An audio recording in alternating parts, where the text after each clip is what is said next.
Thank you for the opportunity that you are affording me to take us all on a little journey, if you will consent to go along on this journey. One of the things that is commonly said of psychedelics or entheogens is that they can generate new thinking, stimulate new thinking, create or foster open-mindedness. And for some people in the room, this presentation is going to bank on that capacity pretty heavily. Without a doubt, there's a great diversity of people in this room, including diversity of religious or cultural backgrounds. And I also want to say right off that there are people in this room, I'm sure, who have been wounded by religion, and possibly really deeply wounded by religion, to the point even of PTSD and recurring negativity around the word religion. So a special thank you to you for being willing to come along on this little journey. Why bother having this conversation? Have you ever had an experience where there's something in your life which at first you kind of don't like or think is boring or completely irrelevant, and then something changes and becomes very important to you? How are we doing on sound?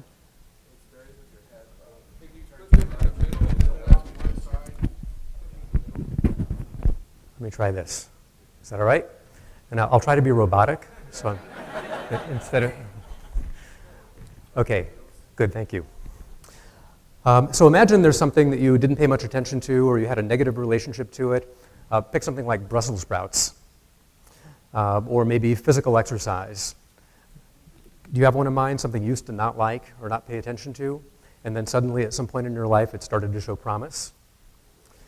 I think there's something really big, which if you hadn't paid attention to it, may show some promise. In what I'm going to be sharing this afternoon, I want to acknowledge that virtually nothing I'm telling you is a thought original to me. Almost everything comes from a set of revered mentors and elders to whom I am extremely grateful. And I won't take the time to say very much about most of these people except for one, Brother David Steindl-Rast, an extraordinary person, happens to be a Catholic monk in one of the monastic traditions, who really opened my eyes to something that I was failing to see, like my later found love of Brussels sprouts. Okay? So thank you to my teachers. This talk, as you already know from having read the program, is about the R word. That is a very charged and loaded word with many meanings for many people. And I think in order to have a 45-minute conversation about it, we're going to need to do a little bit of work collectively, which I would like to invite everyone to do. Our note taker is back here, and here's the exercise I'm going to invite. It's in the realm of emptying your teacup before you can fill it. Have you ever heard that phrase? So let's do a little teacup emptying. I'm going to invite you, like one at a time, to provide a word, and if you'll raise your hand, I'll point at somebody. Hopefully I'll hear you when you say it, and then I'll repeat it through the audio system. The exercise is to think of negative connotations. This is like word association. What's the bad stuff that comes to mind when you hear the word religion? Go. Sin. Oh, when I point, please. Sin. Dogma. I need to point, so yes, please. Inquisition. Division. Intolerance. Restrictive. Persecution. Shame. Program. Thank you. I'm sorry? Repression. Thank you. Cover-ups. War. Imposing. Ignorance. Isms. Judgment. Fear-inducing. I was going to say brainwashing, but then I remembered pedophilia. Pedophilia. Unchanging, rigid. Fundamentalism. Guilt. Delusional. Exclusivism. Judgment. Money. Repression. Control. Fear. Hell. divisiveness, conformism, God-fearing, crusade, abuse, hierarchy, opulent, awe-killing, killing awe, thank you, arrogance, intolerance, sexual repression, evolution, middleman. Can I have one? Ineffective. Misogynistic. Fear of transcendence. Patriarchal. War. Placebo. Okay, get the picture? Please take a minute. Please take a minute and step into all of that negativity. Maybe close your eyes if that helps. If you've had personal contact with it, personal wounding with it, you know people who have, please take a minute and step into that. Imagine centuries, millennia of this. Imagine the effect of these things on humanity.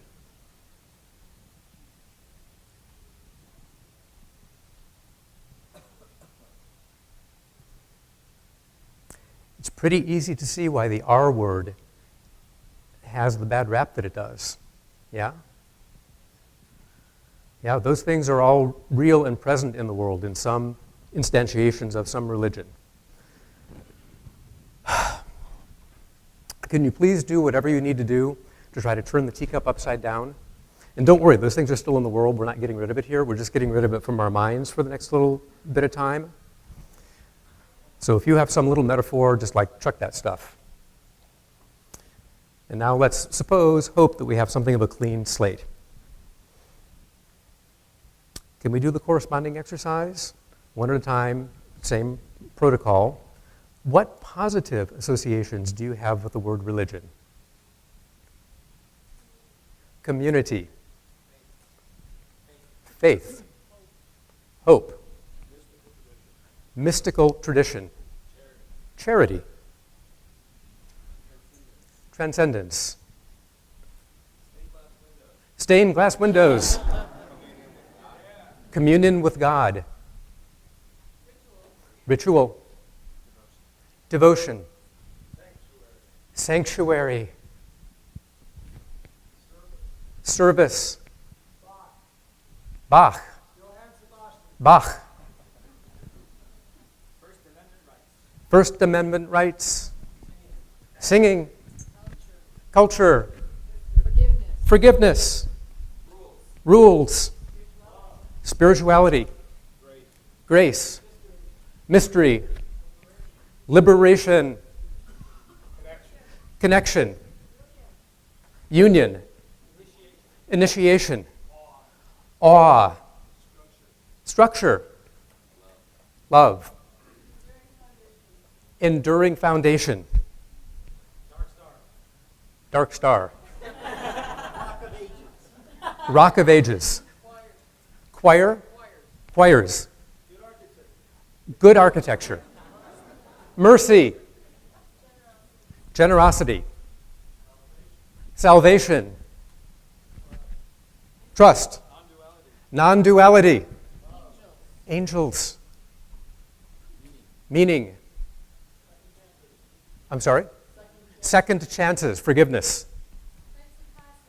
Rites of passage. Autodidacticism. Potluck suppers. Potluck suppers. I'm sorry? Acknowledgement of suffering. Universal truths. Universal truths. Heaven. Okay, got the picture? There's a lot of really profound, important, wonderful, beautiful, enduring, life-giving, life-affirming stuff there too. Boy, that's a lot. What is this thing called religion? Obviously, all of those things are associated with it. There is a psychologist of religion, somebody I count as a revered person in my lineage, named Walter Houston Clark, who authored a book called The Psychology of Religion. And somewhere near the beginning of that book, I think around page 23, he says, I've authored a book called The Psychology of Religion, so we probably ought to talk some about what religion is. He begins by saying, we are on grounds where the experts disagree. However, for the purpose of having you understand where I'm coming from in writing this book, I'm going to offer just a starting definition. It goes like this. Religion is a person's experience of a beyond, and he capitalizes B, capital B, beyond. Religion is a person's experience of a capital B, beyond, especially as evidenced by his or her efforts to harmonize his or her life with that beyond. So first, it's an experience. Second, it's like the rest of your life attempting to harmonize with what you got from that experience of a beyond. Got it? I would like to add something to Clark's definition. When that is done in community. Experience of a beyond, harmonize in community with other people. Notice all the stuff that's missing. Dogma is not there. Ritual isn't necessarily there. Priesthood, intermediate, is not necessarily there. There's lots of things that aren't necessarily there. This is the rudimentary, essential notion of religion. So what is Clark's capital B beyond?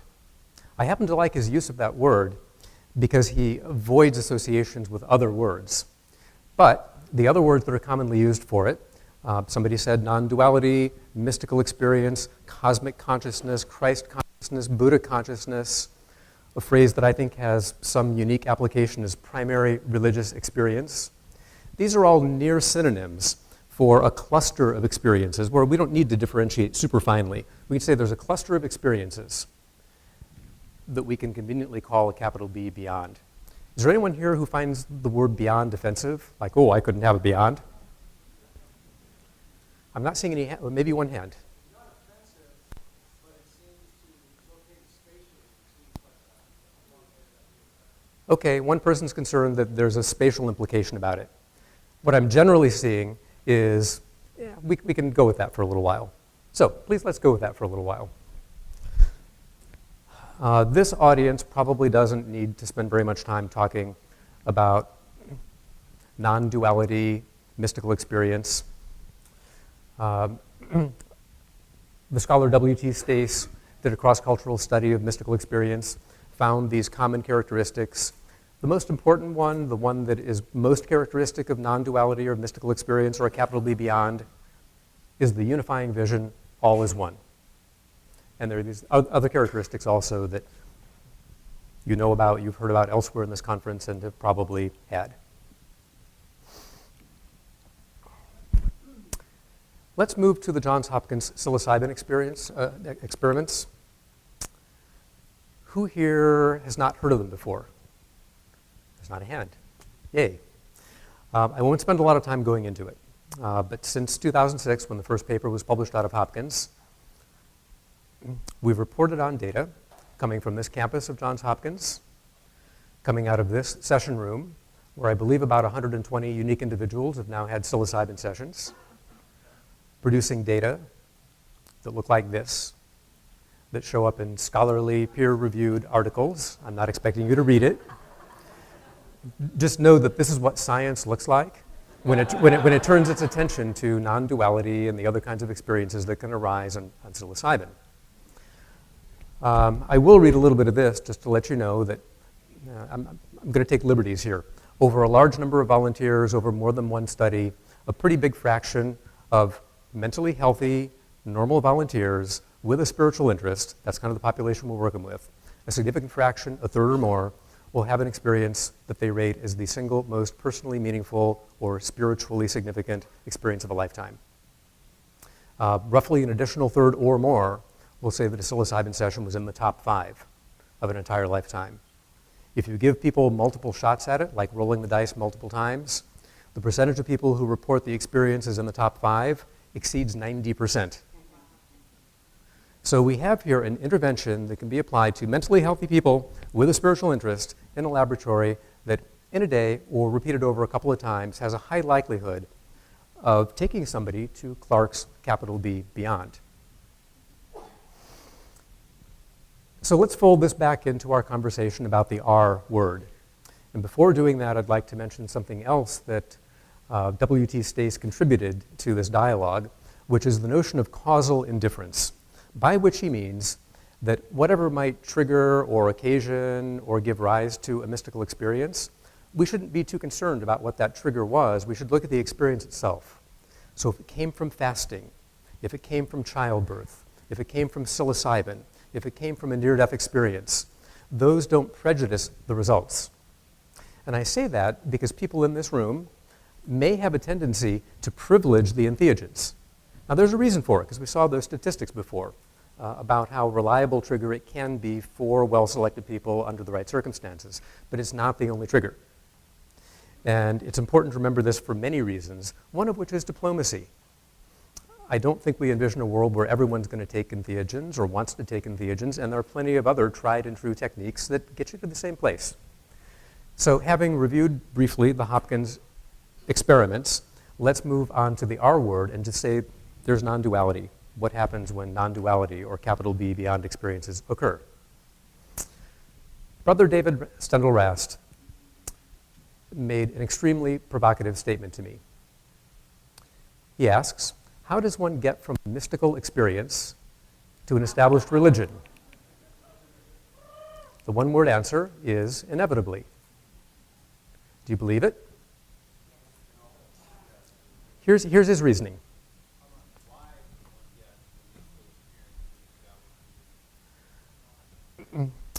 Let's go there later.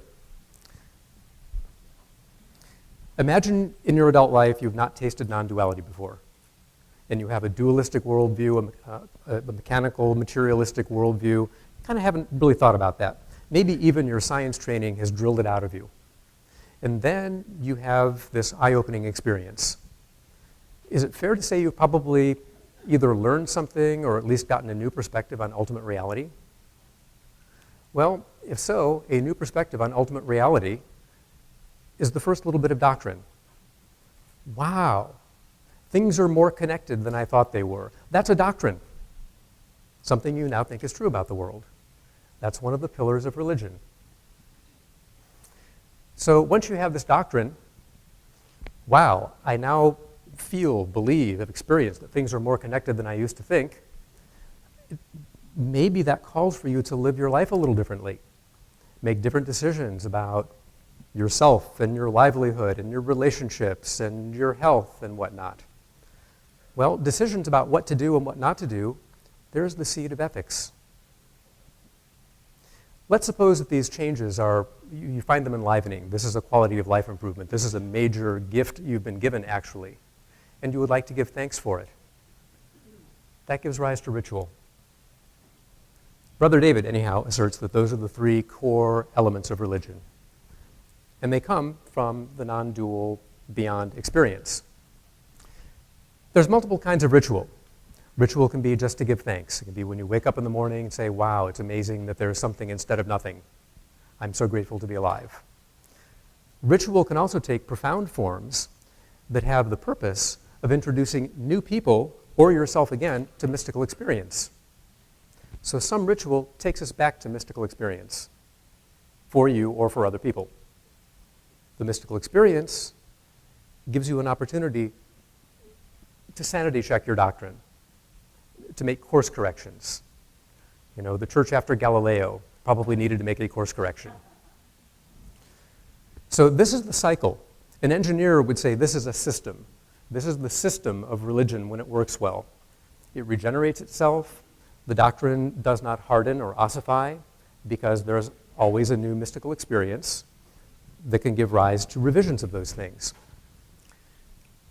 History tells us, however, that not all religions are renewed by mystical experience again.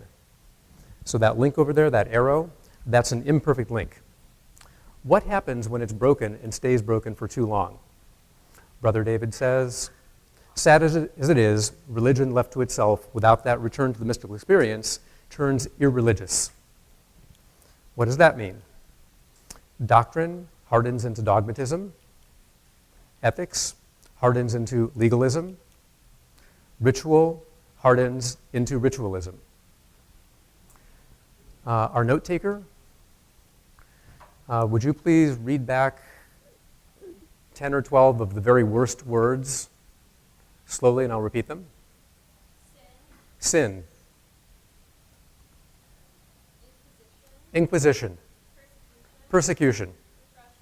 Repression. War. Ignorance. Pedophilia. Fundamentalism. Fear. Hierarchy. Intolerance. Exclusivism. Repression. Abuse. Hell. Control. Okay, let's stop there. Can you see how those things might flow from a failure of a healthy renewal system? When that cycle stops, when these things harden, and then time goes on, but they haven't changed, how that has amplified through hierarchy, through control structures, leads to a lot of the bad stuff that we uncovered at the beginning of this talk. So no wonder the R word is such a mixed and charged word. Would you please raise your hands if you would identify as spiritual but not religious? It's a goodly fraction of the room.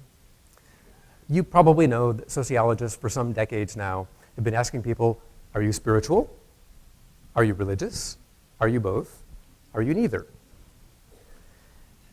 That is so common that it's led to a new little abbreviation, SBNR. I think there's actually at least 2 books published now that have SBNR in the title. I'm going to go out on a limb here and say I think that's wrong, a mistake, doesn't serve, and I'm going to offer just a little hypothesis about how it came about.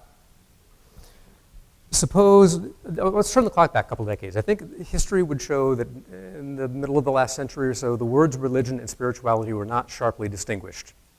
You wouldn't have had so many people sharply proclaiming that they're spiritual but not religious. Something has changed. Some of it is in a more globally connected environment, more news reports. Suppose you're kind of swimming around in all the words that came up here, right? All the good stuff and all the bad stuff. Psychologists have this verb to load, okay? Suppose a sociologist comes up to you and says, are you religious or are you spiritual? And you've got all this bad stuff cooking around in your head and all this good stuff cooking around in your head. You're going to load the bad stuff onto one word just because you were given an opportunity to do it. And you're going to load the good stuff onto the other word because you were given an opportunity to do it. Rinse, repeat, rinse, repeat. 50 years later, there's a lot of people who, oh, I'm not religious, but I'm spiritual. And I think we've thrown the baby out with the bathwater.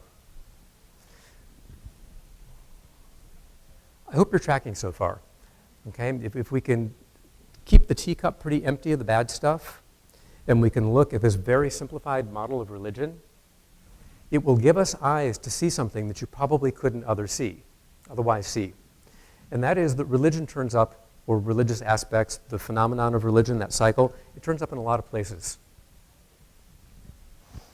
So if part of the game here, this little journey we're on for just this hour, is to not be so prejudicial about the word religion, what else can you do instead? If I'm asking you to not load the bad stuff on the word religion, how about using adjectives instead? If something bothers you about religion, you could say, oh, I'm not anti-scientific, or oh, I'm not oppressive, or oh, I'm not intolerant. You can talk about religious communities in terms of immature or mature, or there are pathological ones versus wholesome ones. There are ones that really haven't gone through the mystical renewal in a long time. They're kind of dead. They're pretty stuck. And there are ones that are vital and renewing. Do you see the huge opportunity that opens up when we use adjectives instead of throwing everything out under one word that we've put in the trash bin? So if you do this enough, if you get steeped in the idea of saying, if I want to criticize something, let me try to be more targeted in what I'm criticizing, we can see religion in more places. Anyone recognize this? This is a satellite photograph of Burning Man. the annual festival that occurs in the Nevada desert, order of 40, 50,000 people these years. Burning Man, at least early on, probably at present, strongly disclaims that, it's not a religion. Oh, we're an arts festival, we're a music festival. Oh, there might be some spirituality, but we're not religion. Well, let's go back to Clarke's 3 pillars. Does the Burning Man experience, for anyone who's gone, support an experience of a beyond? Is that a decent place to go in order to have an experience one way or another, causal indifference, that may take you out of your usual frame?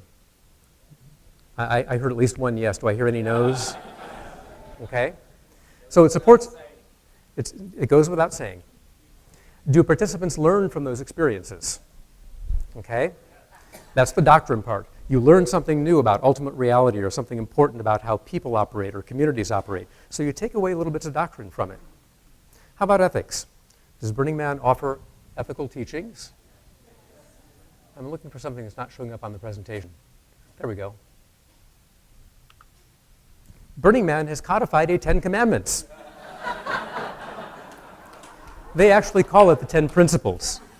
And it's a really nice little document about how to get along in community and how to have a little contained sample of living in a different way. So yeah, it's there.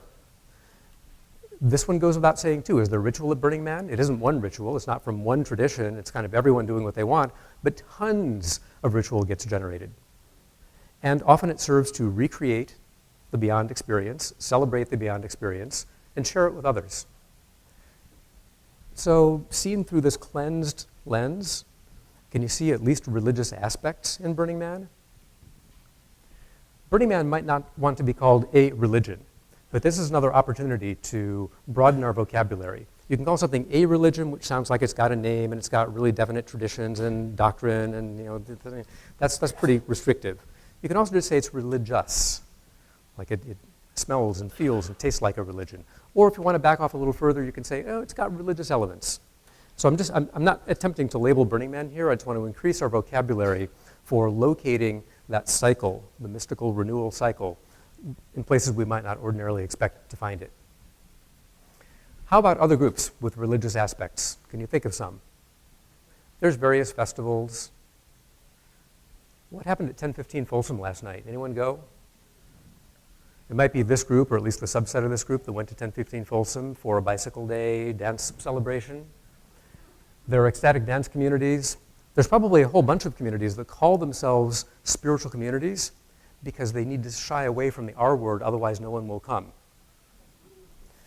So that cycle is alive and well, but it's just not always self-recognized or recognized by others. Back to those nasty pathologies.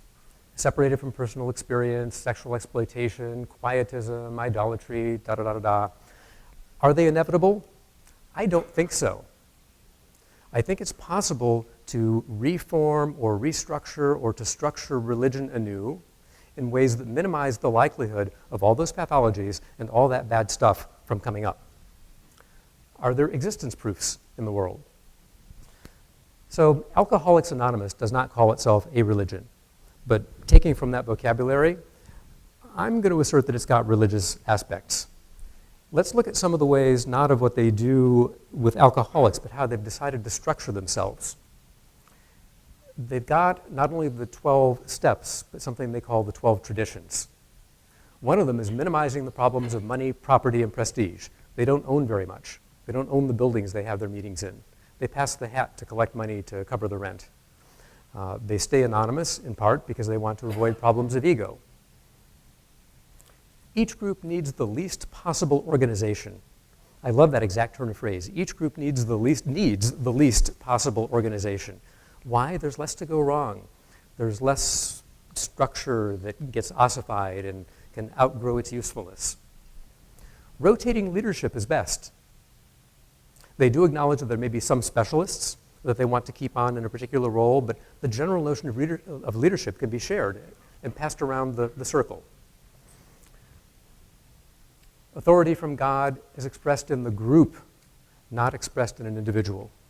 So they're kind of buffering themselves from, somebody said delusion here, like one person's kind of going off on a tangent is going to get checked by the group. So we know God is speaking more loudly if it's coming through more people than just one. Each group is self-supporting. There's no big hierarchy with, some sovereign state over in Europe with its own international country code, etc. The last one here, they've decided to grow through attraction rather than promotion. I love that phrase too, attraction, not promotion. What does that have the effect of? It has the effect of saying, we're not proselytizing. If we are attractive to you, you will come to us. So they're not really competing. They've taken themselves out of competition for membership. Let's take another example. The Quakers, also known as the Religious Society of Friends. One reason in casual conversations that I have with people where they say they don't like religion is because they think that being a part of a religion means you have to believe something. And you may show up in a building where you're required to say words out loud about what you believe. And what happens if you don't believe exactly that thing? You're basically forced to perjure yourself.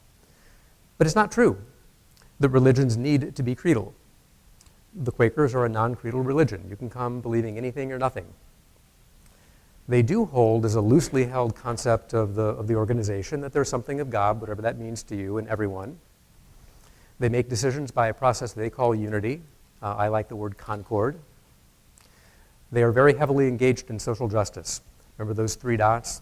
Mystical experience gives doctrine, then ethics. Like if you've had an experience of a beyond, there's stuff you feel compelled to do in the world out of compassion, because nothing is separate from you. So there's something that actually most would agree is a religion. It's a received tradition. It's been around a long time, many, many generations, and it's got a lot of these desirable qualities. And when's the last time you've ever heard of a sexual scandal involving a Quaker clerk? Let me know if you do. New groups have a lot more freedom to explore different structures. It's like setting the DNA. Okay? So if you're starting a new group, or if you're in a group that doesn't have a 1,000-year-old tradition, you can decide to try rotating leadership. You can try to decide a different way of making decisions. That's the benefit of starting afresh. What's the benefit of working within a received tradition? I mean, it's some of that beautiful stuff we talked about before. It's the stained glass windows that were built 500 years ago. It's reciting words and rituals that your forebears did more generations back than you can count. If you hear somebody talk about that who's deeply steeped in a religion, which I unfortunately am not really, it's actually beautiful and moving to hear how much meaning and comfort comes from feeling connected to something that's been practiced and recited for generation after generation. So this is nearing the end of my little rap on the R word. Let me summarize a few points for you. One reason to renegotiate our relationship to the word religion is that it's not going away. Even if you hate it and you wish it were, it's not going away. In fact, according to the cycle that we talked about before, it's going to keep recreating even if the received traditions went away. So it's here. If you don't like it, one thing you can do is oppose it. But Aikido, a martial art which I'm somewhat familiar with, teaches something different. Instead of opposing, you blend with it. It's probably worth a minute to try to demonstrate that. Suppose somebody's coming at me, like with an attack of one kind. The usual thing might be to either run or to frontally attack back, to counterattack. And Aikido teaches that that's not very effective. It's going to lead to harm to both parties. A little sidebar here. The founder of Aikido, a lot of martial arts are pretty, kick-ass, tough, whatever. Sensei, the founder of Aikido, was all about the love. If you read what he wrote in his life, it's all about peace and taking care of people and non-harmfulness.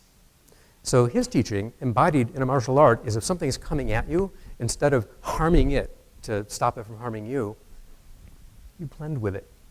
You see its energy coming, you calculate the trajectory, you blend with it, and once you've blended with it, then you can take it into a safe direction.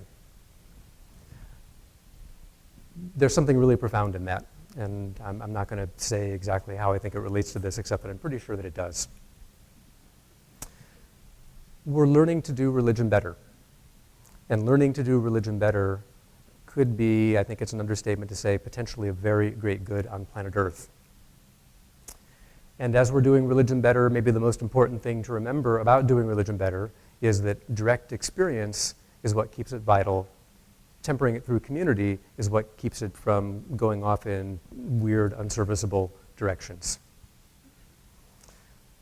And something that has given me a sense of freedom, good night's sleep in my life is developing an understanding that these kinds of cycles aren't going to happen in 5 years or 10 years or a generation.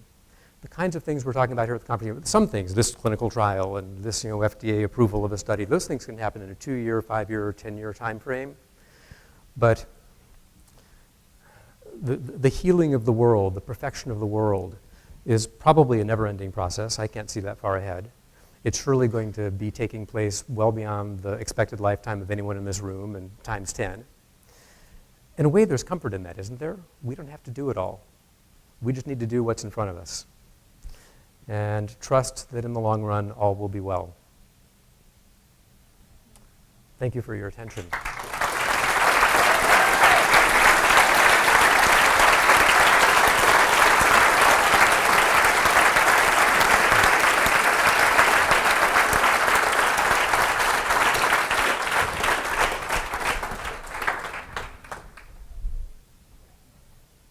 Are you going to take questions? Questions? We've got good time. Thank you so much. I was wondering what you thought about where we are right now sort of is going to allow us to, because I also believe in the power of the long run. I'm with you on the optimism. But I want to know what concrete things you think that we can hold on to point to the fact that we are at a point where we could be continuing in a even more positive direction than before, as opposed to being just at a high point in the cycle itself. Which we? All of us. Like at this conference or the world? Like the world, I guess. Collectively, just the fact, the idea that we can sort of direct spiritual experience to like a higher.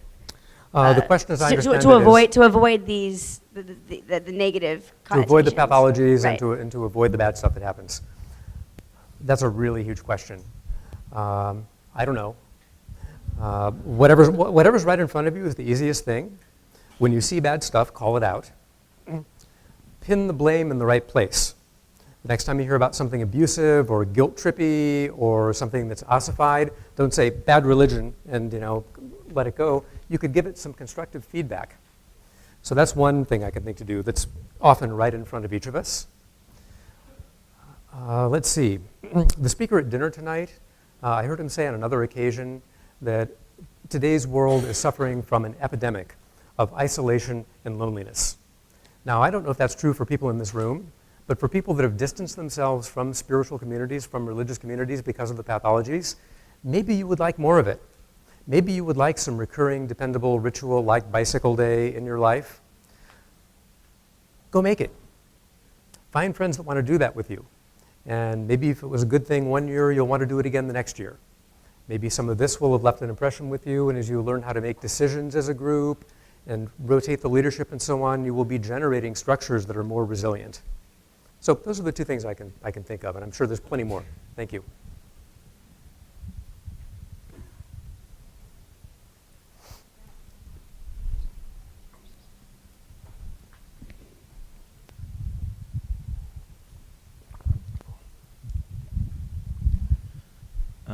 So in your cycle of, hello, over here. Thank you. Hey, thank you very much for your talk. So in your cycle of religion or the system, I'm an engineer, so that makes sense, the loop. There's a process of the direct experience, the ineffable experience, and then immediately after the conceptualization of that experience, and that then goes through some process.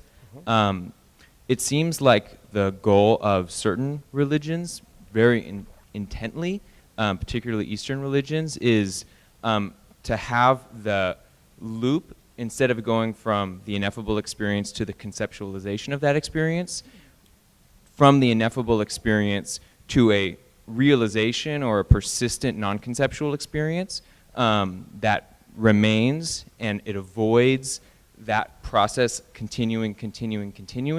Do you see that as an ultimate goal, let's say that religious loop becoming smaller and smaller and smaller until it's a point? Did everyone hear the question? So let me see if let me test my understanding, and you can give me feedback.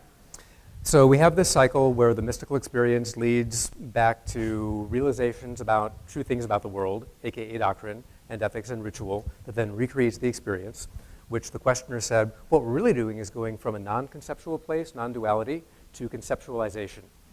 And that some Eastern religions have techniques and hold up as a goal to bypass the conceptualization so as to be able to hang out in the uncrystallized. Is that a fair restatement? Sure. Okay. You're crystallizing. The question is a little above my pay grade. I'm going to say it's probably an advanced technique, and we'll find out when we get closer to it. So one of the issues with the renewal of religions as new religions occur as a result of personal spiritual experience, and then doctrine and ethics and dogma arise, and a group of like-minded people get together to pursue that path. It seems that inevitably some people within that who are far more interested in expressing their desire for control will arise in that religion, and St. Paul being the archetype of that kind of individual who fundamentally alters and imprints a different method of behavior and activity upon the basic message of the visionary that founded it. And do you have any advice for people trying to deal with individuals like that, the controlling individuals who arise within those movements, because it inevitably leads to significant conflict? Thank you. I can see the seeds of that phenomenon in communities that I've had some contact with.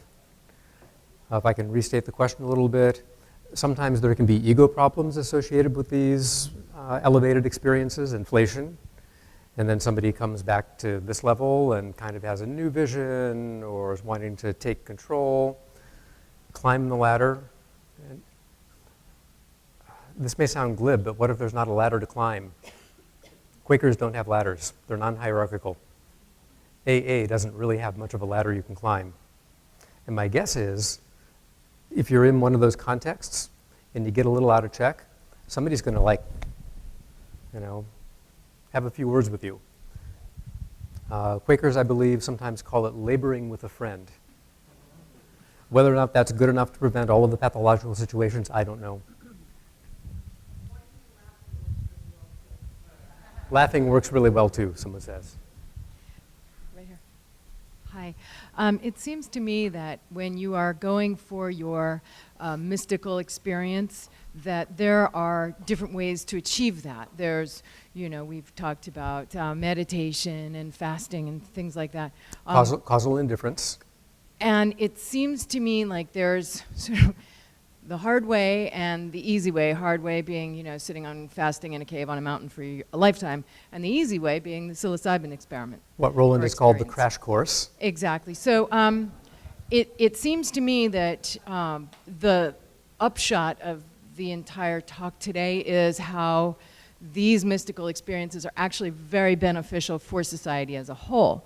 And I'm wondering if you see any hope for the accelerated process becoming available to people at large, or if we are still going to be limited by legality and things like that. If you accelerate the process will be accelerated. Is that fair?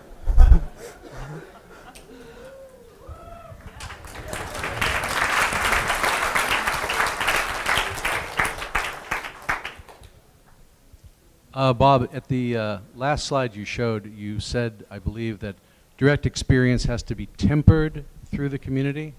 Could you specify what you mean by tempered? Let me see if I can get back to that. Yes, direct experience tempered through community? Yeah, thank you for asking. I haven't fully thought this out, but somebody mentioned earlier delusional states. Oh, here's an example. 2012 came and went. There were people who had experiences that they may call an experience of a beyond, a visionary state, whatnot, who were pretty sure that like bad stuff was going down. And a lot of us didn't really believe it, or pretty sure it's going to be wrong. But you know, those ideas propagated. I think if they were more effectively tempered through community, they might not have had as much negative impact on some of the people who took it too seriously, moved out of their houses, bought a van, you know, went off and lived a different life in preparation for the apocalypse. So tempered through community to me is a little bit of a notion of the more channels you receive something on, the more confidence you can have in it. So one channel from the universal, the divine, whatever, might not be so reliable, but if you get it from 10 different sources, it's likely to be more reliable. Question over here. I agree with everything you say, but one thing confused me about the spiritual, non-religious terminology, because I was one of those people, like many in the room, who consider myself spiritual, non-religious, for lack of a better term. But I don't have an aversion to religion per se. In fact, I try to glean what I can from all available religions to me. I was just wondering, you know, and I think the main problem is intolerance of religion. And I was just wondering if you had some suggestions of how we can reframe, if you had a better way of qualifying my spiritual or religious orientation, rather than saying that, if you think that's bad. So let me see if I understand it. The questioner says he would identify as spiritual but not religious, but not by reason of disliking or having an aversion to religion. It's just that's kind of where you are right now. Great. You could say something like, I feel spiritually alive, but I'm not really enriching that in community. I'm not doing that with other people. I don't have a structure around it, and that's serving me very well right now. Thank you. So, over here. Thank you. Alain de Botton has written kind of extensively on this, and he recently published a book called Religion for Atheists. Basically talking about the positive aspects of religion that we're sort of missing in today's society, including sort of sacred texts, and the role of the priest has been just like completely unfulfilled. We have psychotherapists, but they're seen more as, you know, like a place to go when you're like mentally ill, and so there's a social stigma on getting therapy. And so I just kind of wondered what your perspective is on trying to build a framework in which we can have a religious community for people who have atheist tendencies, and how to go about sort of becoming that spiritual counselor and being available to people, and etc. I think what the question is this. Somebody who does not have, maybe for whom the capital B beyond is not a very alive concept, what kind of community might be available to him or her? Is that more or less it?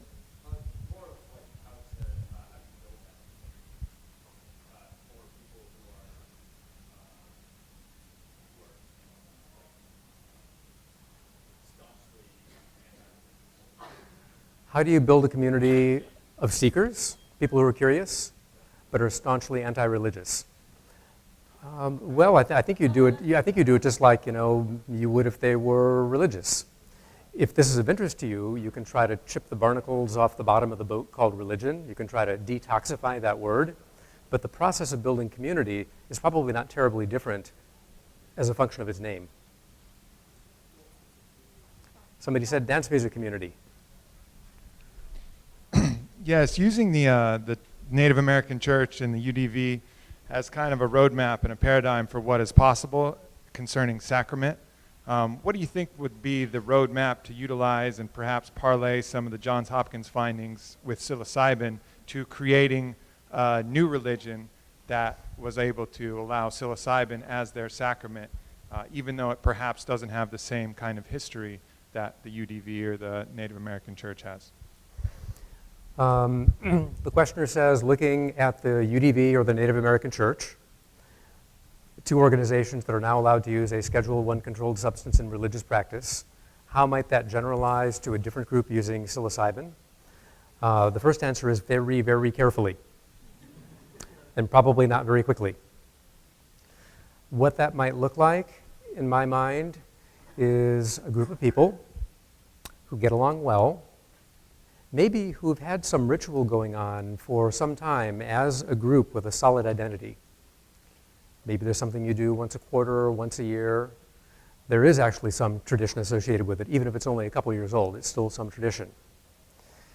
And for that group to start adding a little bit of self-awareness about its desire to follow that path. A very important checkpoint would be to test the sincerity of the people who are doing it. Anything that looks or smells like, oh, we're just going to do this in order to, go to court and get a stay out of jail free card. I don't know, my karma sense says that's not going to have a good outcome. So find a sincere group of people who have some sense of doctrine, ethics, and ritual, who are prepared to go down that road. And it's going to be a long, hard, and probably scary road. But I do believe it will happen. Hi. So thanks for the talk. I seem to recall you mentioning briefly that you came from a background that wasn't actually very steeped in religious tradition, as you think of it here. And correct me if I'm wrong, but I'm just curious. One thing that seemed sort of notably absent from your talk, and I'm not actually familiar with your work, but clearly this is of central importance to you. You spent a lot of time with this topic, and I'm just curious, like what brought you into focusing so much thought and consideration around this topic? I'll answer partly, going back to your reflecting back to me that I said I don't have much of a deep immersion in a tradition. My family of origin was nominally church-going. My relationship to the church was mostly singing in the choir. I loved that, and the pageantry and the incense and whatnot. And I became uncomfortable with it. Keep in mind, I'm an engineer, and engineers tend to be pretty literal-minded. And I started paying attention for the first time to the creed that I had been saying, pretty often for a long time without paying attention to it. I thought, I don't actually believe this. This wasn't part of the creed, but if it says on page 1, heaven and earth was made in 6 days, I don't think that's true. And if that's on page 1, it's not going uphill from there. So I kind of fell out of it because it seemed anti-scientific. And I think it's a longer story than I would like to go into here about what got me back on track. Some of it is, I'm skipping many, many steps. But when I try to think about what it's going to take to generate a planet with much less optional suffering and much more happiness, it's going to take structures and communities and a good bit of mystical awareness. And I think you can't do it by putting it in the water supply. There really need to be communities and tempering. And when you start talking about those things, once you take the blinders off because of the bad stuff around the R word, you say, oh, that's religion. So this too seems like a really tough row to hoe, but it really is the only one I can think of that might, given enough generations, lead to a really much happier place. How are we on time? 5 more minutes. By the way, thank you for sticking with this.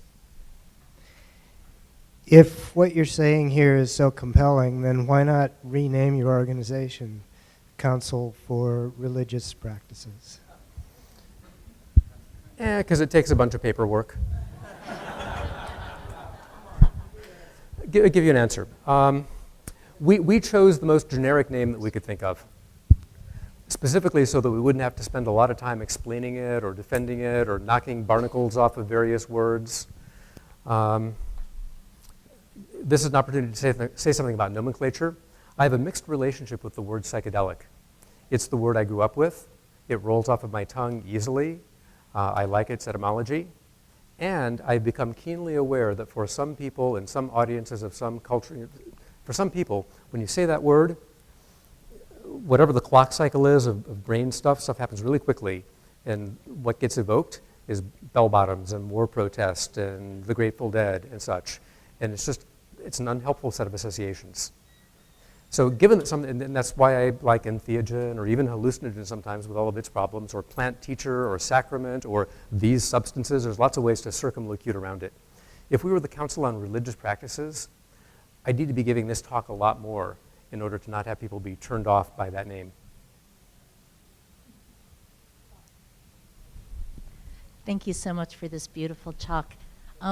It seems from what you're saying that the whole separation of church and state could be revisited, and also education and how we're raising our children to truly know would be transformed by this model, whether obviously that the parents can be getting this connection and creating forms for the children that would support this deeper sense of religion. Sorry, that's not really a question. But speak to the children and how you envision this model helping them, because the Dalai Lama says, you know, turn to the children, and through generations, things can transform. Yeah, so the question is like, what about the kids? I want to sidestep the question about what about kids and psychoactives. I'll say again, read Aldous Huxley's book, Island. But around the notion, so there's two things. Part of your question was, how do parents generate forms for their kids? I mean, so we've talked about that. Be creative. Talk to other people that have generated forms for their kids. That could be a gift. I'll also say that if your kids have an opportunity to get the forms you got, or if your grandkids have an opportunity to get the forms they got from your children, they will be imbued with a richness and an extra value because they were handed down through the generations. So I don't necessarily envision reinventing this all the time just for the fun of reinventing. Yes, current laws are such that CSP would not be too interested in trying to develop a psilocybin-based religion. However, there are many places around the world where if you could establish a small office, for example, in Kuta Beach in Bali, or in Amsterdam, or down in the area of Mexico where the mushroom is still legal, there would be enough people here who would be interested in shaman work, I would think, to come and work on a religion that might be very close to Christianity, but might be very far from it, and it would be really nice to develop a beautiful religion that does have that as a core occasional sacrament. Beautiful. If you feel called to do such a thing, I feel ill-advised to advise you any more than this talk has, but I just add one thing. It's really helpful to start with people you already know and love, where there's already existing bonds. If that's 6 people or 10 people or 12 people, if you have some little seed of a community, rather than posting something on the internet and a bunch of strangers show up, you'll have a much more stable start. What's the biggest challenge facing this movement right now? Which movement? The movement to rebind us to all the factors that you've been describing here today.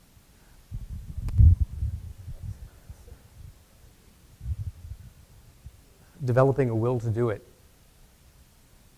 Articulating a will to do it. I'll take that for an answer. Thank you so much. Thank you so much.